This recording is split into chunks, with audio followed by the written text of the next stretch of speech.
What's going on, YouTube? Hey, welcome back to another video. Listen, we just passed 300 subscribers. I want to thank you all for subscribing, and even if you haven't subscribed yet, but you still come back every now and then and check out the newer videos. I appreciate it, so thank you. By the way, happy late Thanksgiving. I took a few days off around Thanksgiving, so I know I haven't posted my little earnings report video, but sometime today or tomorrow I'll go ahead and put that video together and post it. Anyways, on today's video, I wanted to go over how do I go from transferring Uber rides into my own private rides. It used to be Lyft, but as you all know, Lyft for me, it's almost history now. So I have a rule, and I made this rule from the beginning, from when I first started doing rideshare. I do not talk about how much. I don't ask my passengers how much you got charged from Uber, any of that good stuff. That for me is like number one. I do not talk about it unless the rider starts trying to bring it up, or I see the opportunity. I go ahead and do my little thing, which is, again, only once. Let's just say a rider comes in and, hey, how you doing? I always give them an ETA. It's gonna be 20 minutes, it's gonna be 40 minutes, 45 minutes to get to where you're going. A lot of times, and it's been happening more often lately, remember I'm on the LA market, riders are asking me, hey, do you do rides on the side from, and I always said yeah, right there. Give them my phone number. I do not have a business card. At one point I did, but I figured, hey, my number is all they need. So I usually just give them my number. I tell them ahead of time, this is how much I charge, and I don't do short rides. Like, don't call me because you need to go, I don't know, 5 miles away, because that's not worth it for me. I mainly focus on airport rides. I price him somewhere where it's not going to be more than Uber, even if you wait till the last minute to go ahead and order an Uber. Here in the LA area, if you're not too far from LAX or maybe Burbank and Santa Ana, I usually do 120 round trip. 60 to get you there, or 60 to pick you up, drop you off at your hotel, 60 to pick you up at the hotel, drop you off at the airport. Every now and then, I got locals that will say, look, I know you don't do this kind of trips, but I need to go down to Irvine for work, and can you please come, pick me up at the end of the day? And some of them do agree to pay me whatever I charge for the typical airport rides that I do with them. There's also a lot of corporate guys that call me up, and that's the kind of clientele I have. But again, the process of getting the rider to call you, you need to make it, you need to, first of all, you need to feel what's going on. Like, you can tell right away when a rider is willing to go ahead and call you outside of Uber. A lot of times you need to wait for the right opportunity to say, hey, just if you ever need a ride, here's my number. And depends on the answers that you get. A lot of riders tend to be a little shy about it, and this is what I've noticed. And they wait till the very last minute till you drop them off at the curb and be like, hey, can I get your number again? I might call you, whenever I come back. Or I might have a family member that travels more often than I do. I'm going to give them your number. And that's basically, it's really simple. Basically, I don't insist on bringing that subject back up, especially on rides that are 30 minutes early morning going to the airport, 35 minutes. There's a lot of riders that don't talk a lot, and you can kind of have a feel for it when they step on the car. Hey, step in. Hey, how you doing? It's gonna be 40 minutes to get there, and at that point right there, the little interchange of that, I kind of have a feel for it. If I see right away that the rider puts on AirPods, that's about it. You wait till the right opportunity towards the end of the ride. I've noticed a lot of riders come in. I tell them how long it's gonna be. put AirPods right in. I do not bother them anymore. I do as less talk as possible. Because I've noticed that although sometimes they're giving you signals that they want to keep on talking, they might get annoyed at one point. Let's say they put on the AirPods. Leave them alone. Leave them alone. When you're about to drop them off on the curve, that's when you make your move right there. Again, don't push it. They're getting their luggage out. Hey, listen, if you ever need, if you ever need a ride outside of Uber, this is what I do. For the most part, I'd say 90-ish% of the times, I never get turned down. The only times I get people to not call me is because their boss always asks for proof, like a legit proof of how much they're paying for the ride. Let's say they want to see the Uber app or something like that. Some of my riders didn't call me up first. They didn't get my number, but then a month later called me up and they asked me to send them like a little invoice. It doesn't have to be legit, from a company with a company name on it. Just a little invoice. How many times you picked me up, how much you charge, something like that. So they can bring that up to, whoever reimburse them for the travel expenses, and they use that. But a lot of other riders say, hey, I'll probably call you maybe once a month or so for my own rides, but not for my work rides, because I need to have legit proof, and my company wants to usually see my Lyft or my Uber app. So you might run into those kind of riders that they might call you, they might not call you, but at least they're honest with you. Do not push the rider to a situation where now he's uncomfortable because you're trying to push your pitch a few too many times, let's just say. And again, the more you do it, the more you're gonna learn when to do it, when not to do it. There's a lot of times when I see corporate guys and we have a little conversation, whatever, that conversation sends the message that I need. I mean, is this a guy that I want to say, hey, if you want to call me or not? But still, I always try to do it. Sometimes I get that vibe that they don't want to talk, but trust me, I know, I usually know if it's not right at the beginning, it's somewhere in the middle where the trip takes a little longer than they thought. They take off their AirPods. At that point, whatever they were doing, I know they're done, and you might want to start simple conversation just with small stuff like, man, this traffic, it's crazy. And then right there, all I need to hear from them, yeah, you're right, man, this traffic, I should have probably booked my trip earlier. And that right there is when you order. So you travel often? Oh no, I mean, I travel for work or blah blah blah. That's right there. Well, okay, I'll tell you what though, if you ever need a ride though, I do these on the side. Here's my number. If you want to take my number, I usually try to price it a little lower than Uber, because I know Uber be expensive. And that right there is when riders, I'll say 97, 98% of the time, that's when they'll be like, man, you're right. I mean, this trip right here, it paid me this much. I mean, he charged you this much. And I wonder how much you guys get from whatever we pay. That's how that conversation goes. But when somebody jumps in the car and you try to like, hey, what's up? Hey, listen, how much Uber charge you? No, do they charge a lot? That right there, that's uncomfortable.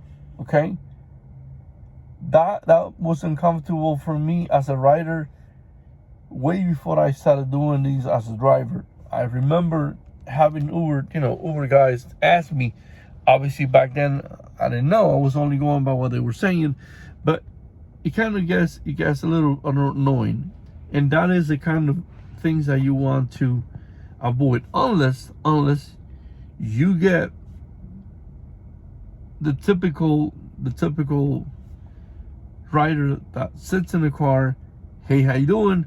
Are we going to get some traffic? Yeah, maybe a little bit, man. And they're like, man, right away. They're like, man, these Uber rides are getting expensive.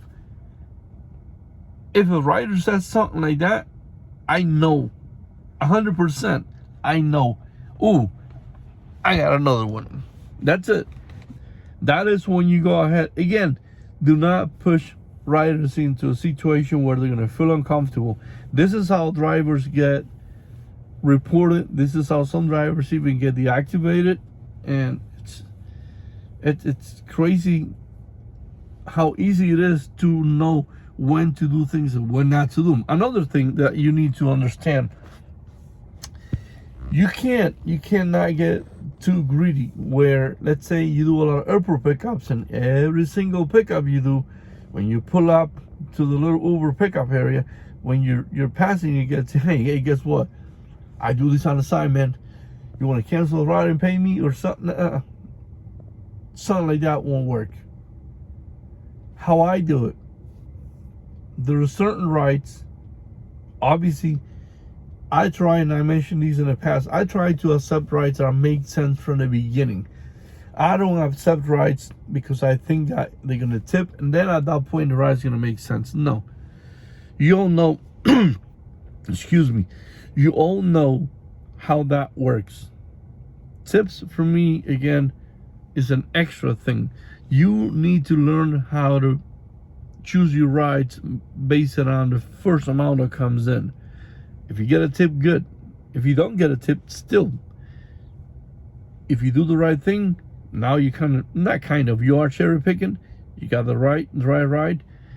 A tip is going to be extra money. So I've seen a lot of drivers do something that's kind of stupid, and I've known of 4 of them that was momentarily deactivated. They finally came back, and they let them back on the app though. And what they think happened was that they made a mistake that almost every airport pickup they did is they went ahead, told the rider to cancel. Imagine doing this 6 times a day.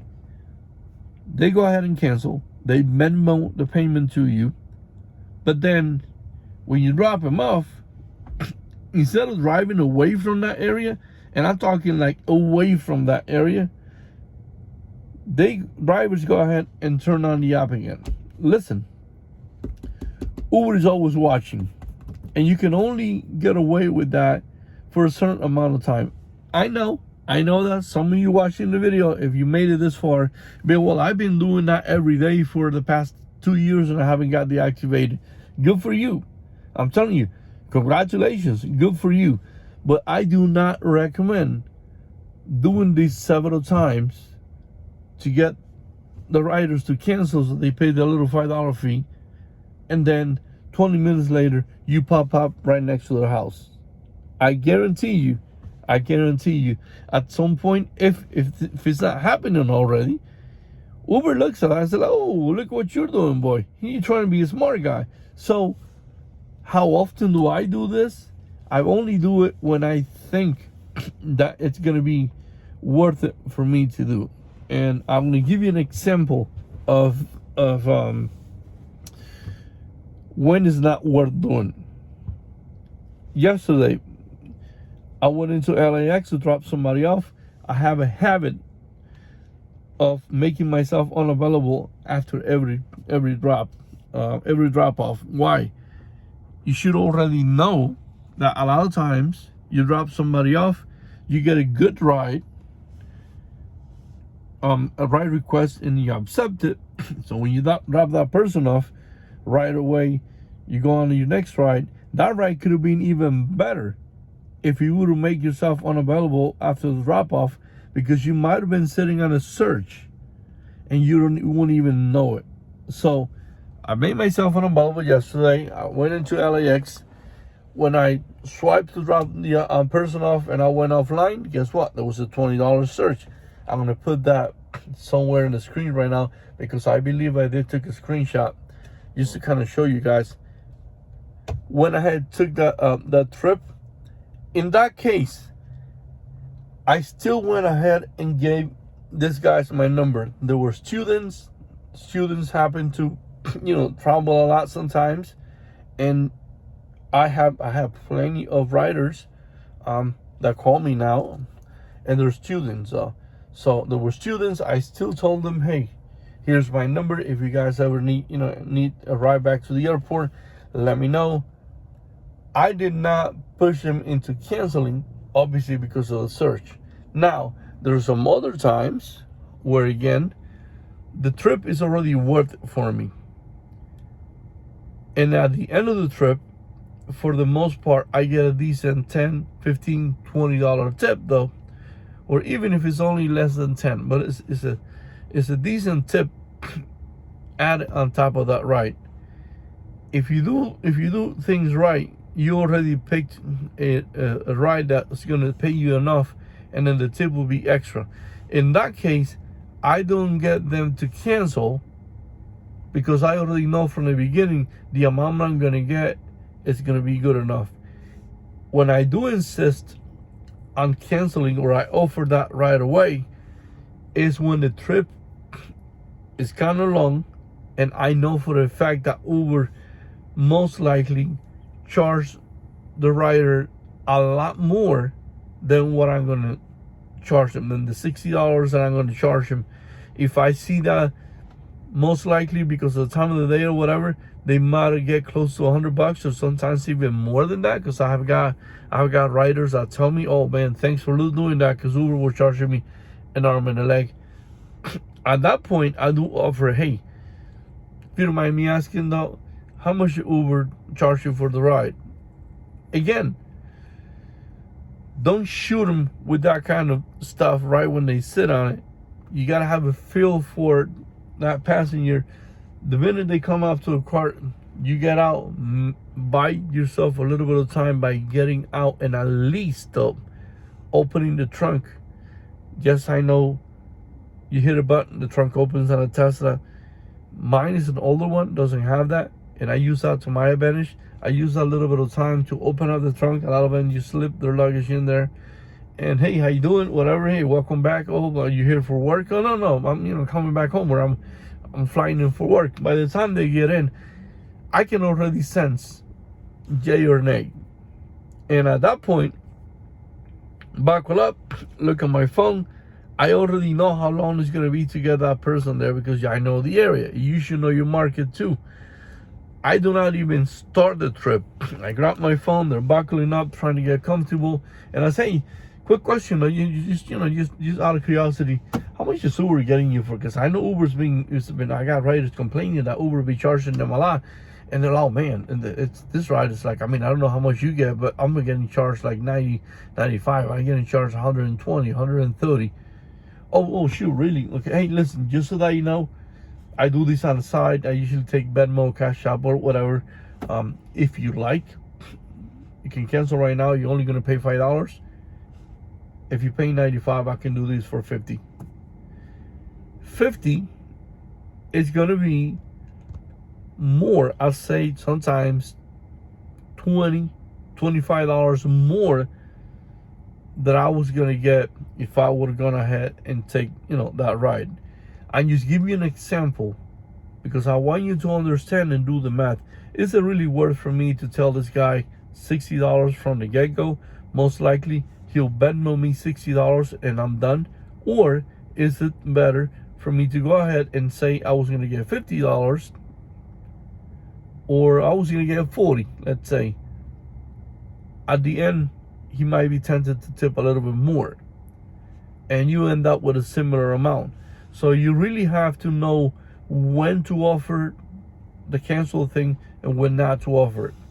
The few times that I do that is because I already know that by them canceling, I'm going to end up in an area that might be hard for me to get another ride, and I do not have to worry about giving Uber the hint that I canceled the ride.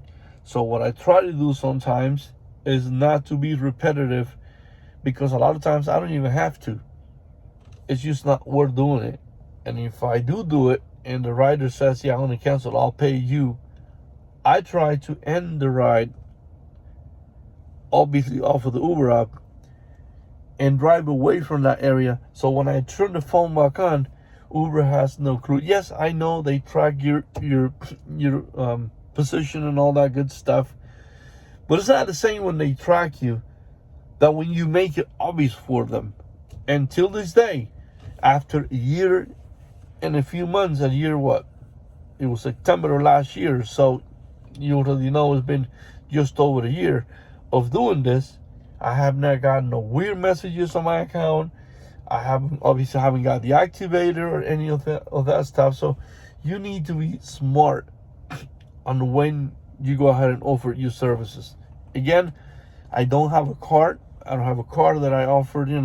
I did it at the beginning, but then I realized just giving my number, it's working out. So I figured, cards are cheap. I mean, you can go ahead and order business cards online for like probably $20. You get a bunch of them. But usually my number has worked out. A lot of the riders that I give my number to, I specifically tell them what kind of trips I focus on.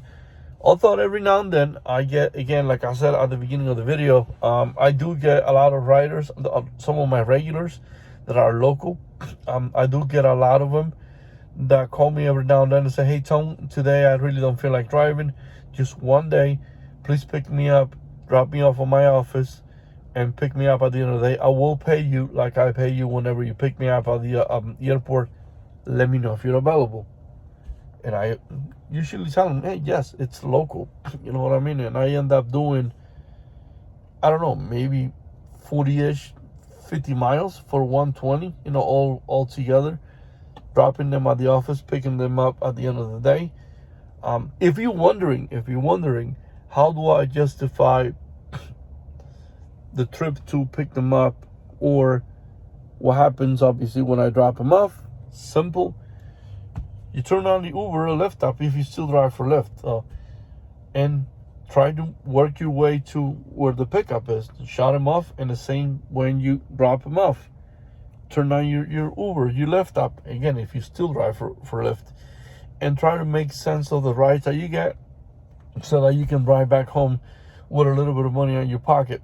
A lot of times, I don't even do that, because what I charge them and the tip they throw on top of that, it's enough for me to justify you shutting off for the day. So that's about it. I mean, I hope that you guys kind of got an idea now of how I do things. Nothing special about it. I mean, at least that's the way I look at it. But the one thing that I do want to emphasize on is do not make it uncomfortable for the rider. This is how some drivers get reported. This is how some drivers get no business at all. Because I do talk to a few drivers here around my area, and they said at first they were struggling because they feel like they didn't know how to sell themselves, basically. And if you wonder if I ever sold anything, yes, I was in the car business some time ago. I mean, years ago, I was in the car business for a little bit. So when you do sales, you learned a lot how to talk to people, when is the right time to come in and do your pitch, when it's not the right time to come in. I've got riders that act like really strict. They don't talk to me at all.